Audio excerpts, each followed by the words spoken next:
There have been 12 Star Wars films, from A New Hope in 1977, all the way to The Rise of Skywalker, and now I'm going to rank each movie from F tier to S tier. So first off, we have The Phantom Menace, which was the highest grossing of the prequel films. Anakin Skywalker, meet Obi-Wan Kenobi. It has as many memorable moments as it does bad ones.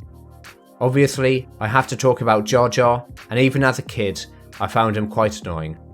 And the fact that he plays such an integral part in Phantom Menace does make it hard to just ignore the character. Darth Maul is of course great, and Qui-Gon Jinn facing him in a desert and eventually being killed by Darth Maul does make him all the more threatening as the main antagonist. Ewan McGregor will fully embody Obi-Wan in episode 2 and 3, but he isn't bad in The Phantom Menace. The pod race does outstay its welcome for about 5 minutes, and although I can understand why George Lucas made Anakin a little child, so that the separation from his mum is all the more tragic, he isn't the best child actor, it must be said. The visuals, however, in Phantom Menace are phenomenal, from the new ships introduced to the scenery of Naboo and Coruscant, and of course, Duel of the Fates, which is one of the best climatic events of a Star Wars film. I'd put Phantom Menace as B tier. It's watchable and has really great moments, and the visuals were amazing for the time. But Phantom Menace also has some undefendable parts, in my opinion.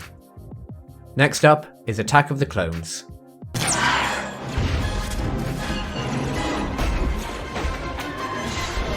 Another mixed bag of a movie for me. Jango Fett, good.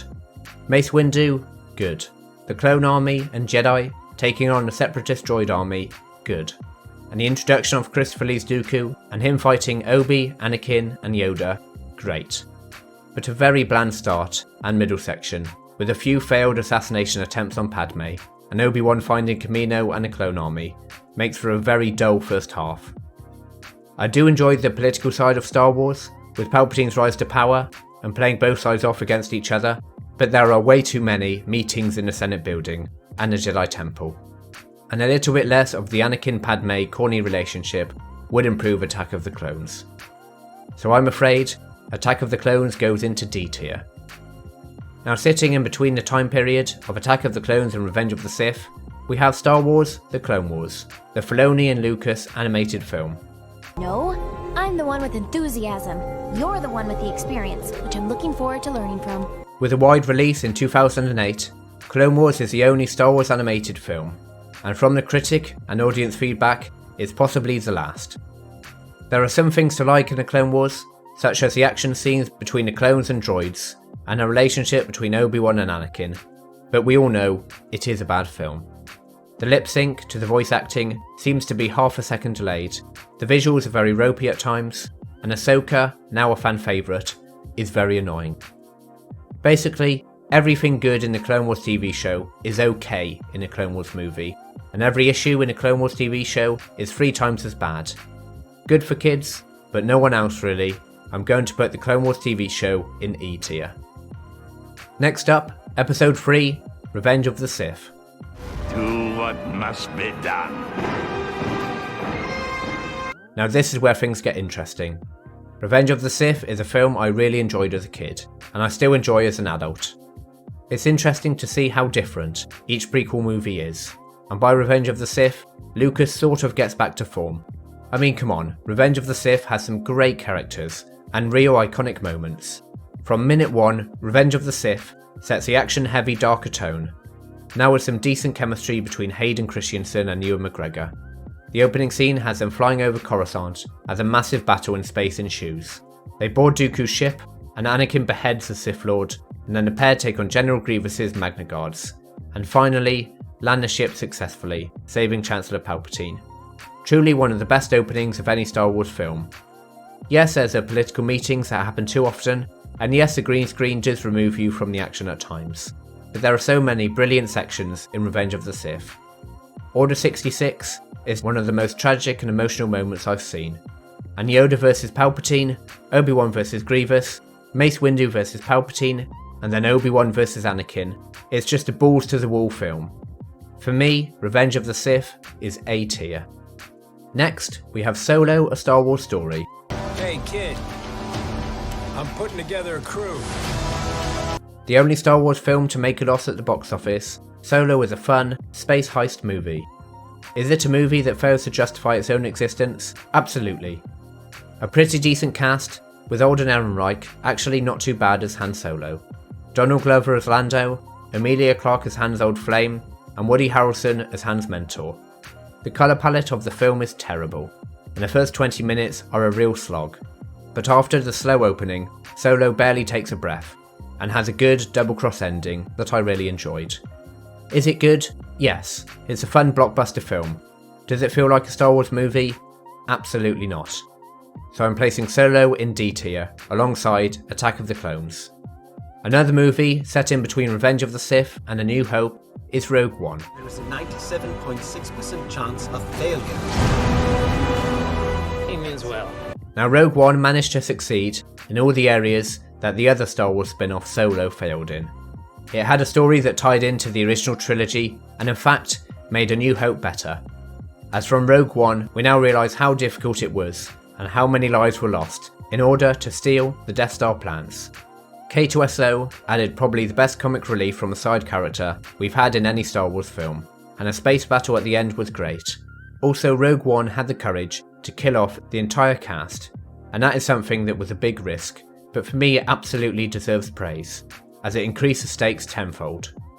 And of course, Darth Vader's hallway sequence, which has been copied and repeated throughout Star Wars TV shows since. The one big issue I have with Rogue One is that the characters are very forgettable. I mean, apart from Andor, who we now mostly recognise from the Andor Disney Plus show, which character can you name check? I imagine most, if not all, of the movie-going public can't remember a single name from Rogue One, because the characters, especially Jyn Erso, are very unremarkable. Rogue One I'm putting in C tier. Now onto the original trilogy. With the film that kicked off A Galaxy Far Far Away, we have A New Hope. And win, Darth. If you strike me down, I shall become more powerful than you can possibly imagine. With a runtime of 2 hours and 1 minute, A New Hope introduces Luke, Han, Leia, Obi-Wan, Vader, Tarkin, the Empire, and the Rebels, with a super fast pace that explores the hero's journey of Luke in a way that changed science fiction for the next 50 years. The hive of scum and villainy in Mos Eisley, Obi-Wan using the Force, and the rusty Millennium Falcon all make the Star Wars universe feel so lived in. A New Hope is such a revolutionary film that quickly picks up a pulpy action pace and doesn't let go until the end. Empire and Return of the Jedi would go on to fully realise the characters of Luke, Vader, Han and Leia, and are probably better films, but A New Hope is one of the funnest and most exhilarating movies I've ever seen. I will put New Hope in A tier. Next up is Empire Strikes Back. The Empire Strikes Back. The start battle on Hoth with the first boots on the ground moment in Star Wars, where we see the Empire and Rebels clash on land. Vader really establishes himself as one of the most iconic movie villains in Empire Strikes Back. From chasing down the Rebels on Hoth, to deploying bounty hunters to hunt down the Millennium Falcon, and on Cloud City, when he toys with Luke and reveals that he is Luke's father. Empire to me is Vader's film, over any other character, save from perhaps Luke. The rest of the cast are also great, with Harrison Ford and Carrie Fisher having such chemistry, plus Yoda and Force Ghost Obi-Wan adding to the mythos of the Force. Empire's darker tone, plus the amazing visuals, make it a top tier Star Wars movie. What stops it from being an S tier film for me is that there is no major space battle. Yes, of course, there's a Falcon escaping a Star Destroyer, and narratively, it is necessary to not just have another Death Star run straight after A New Hope's ending. But that aspect for me, and that the ending, although it makes you so excited to see what's next, it's not as grand or as thrilling as A New Hope. So Empire Strikes Back goes into the A tier, along with Revenge of the Sith and A New Hope. The last film in the original trilogy, Return of the Jedi. It's hard not to skim over the start and just go straight to the immaculate second half of Return of the Jedi. But Jabba's palace, with Luke conveying such power and Jedi-like confidence, shows how far the whiny farm boy has come since A New Hope. Return of the Jedi culminates the two plots that Empire established, with Luke pursuing his Jedi training and taking on the dark side, and Han, Leia and the Rebels fighting against the Empire's military might. The last 30 minutes of Return of the Jedi is where the magic happens. Han, Leia, and the Ewoks on Endor are enjoyable, but the space battle with Lando, Akbar and the Rebels against the Empire Star Destroyers and the second Death Star is a massive grand scale conflict that I always go back to when I have a few spare minutes. And then there's the Emperor's throne room. The conflict and underlying struggle between Father Vader and son Luke is so enthralling, culminating in by far and away my favourite moment from any Star Wars film, when Vader turns to Palpatine, who is about to kill Luke, and Vader overcomes years of subservience, hatred and fear, and kills the Emperor to save his son. The love and faith that Luke showed in his father, despite everything Vader had done, and a message that it's never too late to redeem oneself, is what makes Return of the Jedi my favourite Star Wars film. The redemption of Vader, as well as Akbar saying it's a trap, and a gripping Death Star run is what makes Return of the Jedi an S-tier Star Wars movie. And now to the sequels, which all go into F-tier. Goodbye. I'm joking. Although they undo Anakin being the chosen one, completely destroy Luke, whilst also making Han Solo and Leia a divorced couple, and making Rey the most overpowered character in Star Wars, who eventually does what Vader cannot by truly destroying Palpatine. Yeah, save from these points, there are many parts of the sequels that I do actually enjoy. So The Force Awakens, which was very similar to A New Hope, replacing Luke with Rey, Obi-Wan a mentor figure with Han, and a Death Star with Starkiller Base. Despite this lack of originality, The Force Awakens sets up many interesting questions, such as who is Rey, what happened to Kylo, who is Snoke, and what has Luke been doing all these years. Rey and Finn are really good together, and there are some great space battle moments with the Millennium Falcon, and between Poe, his X-Wings, and the First Order. And when Kylo defeats Finn, and Luke's old lightsaber flies in the air towards Rey, if you replace Rey with Luke, The Force Awakens then becomes an A or B tier Star Wars film for me. But as Rey grabs a lightsaber and bests a Sith Lord who has been training for at least 15 years, and she has had literally no training at all from anyone, you get a poor ending that deserves no more than a C tier. Now on to the very controversial The Last Jedi. And I need help.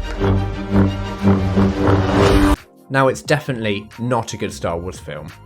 It has some of the best moments of the sequel trilogy, and has some great visuals, but it completely destroyed the pace of the sequel trilogy, and took characters such as Luke and Snoke in ways that were unrecoverable in The Rise of Skywalker. That being said, there are some great moments, and with little tweaks here or there, I think The Last Jedi could have been a decent film. So Snoke's death was such a shocking event, and when Kylo force pulls the lightsaber to Rey, and then they take on the Praetorian Guards, I was totally shocked the first time I watched the film. But shortly after that, Rey just leaves Snoke's ship to help the Resistance, and Kylo just replaces Snoke as Supreme Leader, which was the most boring way to go after Snoke's death. Adam Driver is very good in The Last Jedi, and the appearance of Luke on the planet Crate, taking on the First Order by himself, was amazing. But again, it's let down in the very next scene, where it is revealed that Luke was a Force projection, and then he dies all alone on the planet Ahch-To. So that sums up The Last Jedi to me. Some creative and risky choices, only to be let down in the very next scene. So subverting expectations for the sake of it, and not knowing what to do next. And here's just a few of the moments which I absolutely despise in The Last Jedi. We have the death of It's a Trap himself, Admiral Akbar. He's just sucked out of the ship's command centre and left for dead in space. In the same sequence, Mary Poppins flies back to her ship. Leia Organa flies back to her ship, in an incredibly cringy way.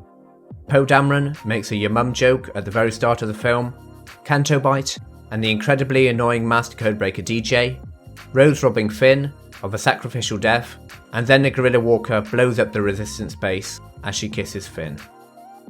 Admiral Holdo and the cannon-breaking Holdo maneuver, and also Luke Skywalker drinking milk from a space cow's tit, and a flashback when he was tempted to kill his nephew, Ben Solo, when he was just a boy. The Last Jedi utterly destroyed any chance of the sequel trilogy being a unified story, and did a lot in making every Star Wars film that came before it worse. So The Last Jedi, for me, sits in F tier. And finally, The Rise of Skywalker. It's got the pulpy action of A New Hope, and certainly tries to undo a lot of what The Last Jedi introduces, with Rey's lineage changed from being no one important to being Palpatine's cloned son's daughter, and having Force Ghost Luke catching Rey's lightsaber when she throws it into the fire on Ahch-To, so it gets a few points for changing what The Last Jedi introduced. But the problem with Rise of Skywalker is that, like The Last Jedi, it is not only a bad Star Wars film, but it retrospectively makes previous Star Wars films worse. Darth Vader killing the Emperor and saving Luke in Return of the Jedi? Well, actually, Palpatine's still alive, so Anakin Skywalker isn't the chosen one, and he didn't bring balance to the Force. Palpatine being Snoke all along, well, that ruined Snoke's origins too, and Rey is perhaps more overpowered in this film, but at least there's some sort of reason to her abilities, with her being Palpatine's clone descendant. And what's the overall message of the whole sequel trilogy? Well, I think it's something along the lines of our family and their histories don't define us, and we can choose a family we want, with Rey choosing to be a Skywalker and not a Palpatine. They stumbled onto this message, and The Rise of Skywalker is by far the worst final film in the 3 Star Wars trilogies. I will put Rise of Skywalker in E tier. Mindlessly fun and all action, but if you stop for a second to think about what's going on, Rise of Skywalker completely breaks down. So the results are, at the bottom in F tier, we have The Last Jedi. In E tier, we have the Clone Wars animated film and The Rise of Skywalker. In D tier, Attack of the Clones and Solo.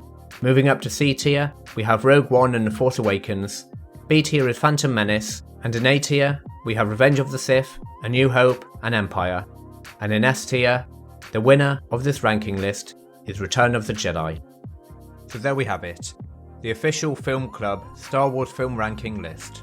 It goes without saying, but this is of course my opinion, and if there's films which you love or would rate higher on your ranking chart, let me know in the comments below. If you like this video, then please consider subscribing to Film Club. It's early days for the channel, so liking, commenting and subscribing really helps the channel to grow. We do film and TV reviews, as well as the occasional video essay like this one. Thank you, and see you again.